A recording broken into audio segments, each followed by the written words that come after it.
विकास तर खूप होईल, पण झाडं नसतील तर त्या विकासाचं करायचं काय? ऑक्सिजन सिलेंडर कुठून आणायचे प्रत्येकाच्या नाकाला लावायला? गावागावात शाळा आहे, त्या शाळांमध्ये प्रत्येक सरपंचांनी लक्षात ठेवा, जी फळं देणारी झाडं आहेत ती त्या शाळेच्या आवारात लावा आणि त्यातून त्या फळांमधनं येणारं जे उत्पन्न आहे ते ज्या मुलांना शिकायला फी नाही त्यांच्या फी साठी भरा, त्या शाळेला द्या देणगी.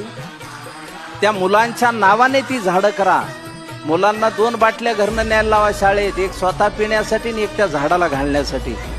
त्याने काय होईल गावामध्ये, त्या पुढच्या पिढीचं काय होईल, ते उद्या झाडं लावतील की नाही हे महत्वाचं नाहीये, पण ते झाडं तोडू देणार नाहीत आणि हीच गोष्ट या देशाला वाचवू शकेल. विकास तर खूप होईल, पण झाडं नसतील तर त्या विकासाचं करायचं काय? ऑक्सिजन सिलेंडर कुठून आणायचे प्रत्येकाच्या नाकाला लावायला? कोविडने आपल्याला दाखवलं आपल्या गरजा किती आहेत. निसर्ग आता बोलू लागलाय, निसर्ग यानंतर भयंकर पद्धतीनं आपल्याशी बोलणार, यावर विश्वास ठेवा. येत्या 20-25 वर्षात तुम्ही कधीही पाहिलं नाही असं दृश्य निसर्ग तुम्हाला दाखवेल आणि त्यानंतर तुम्हाला आपल्या सगळ्यांनाच आपली लायकी कळेल की आपण किती गरीब आहोत आणि आपण किती छोटे आहोत.